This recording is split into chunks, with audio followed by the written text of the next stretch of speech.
bỏ vừa bỏ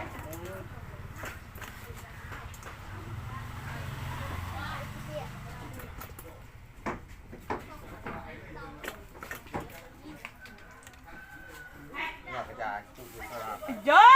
tra đây cái đó cái đây hả gì nào bàn tí đã anh này cái mưa cái chai đây à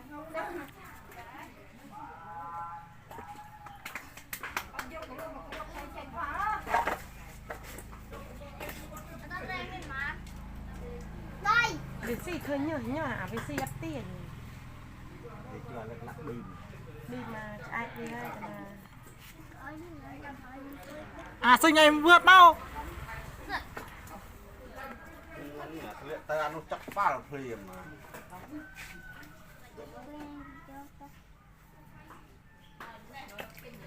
thế cái ban mũi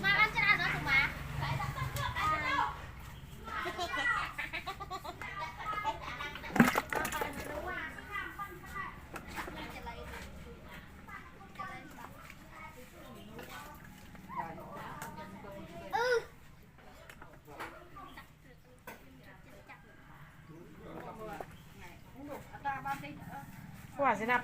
pan puông cái đồ vì mở sự tôi chuan đây cô tiền nhà là tuần mấy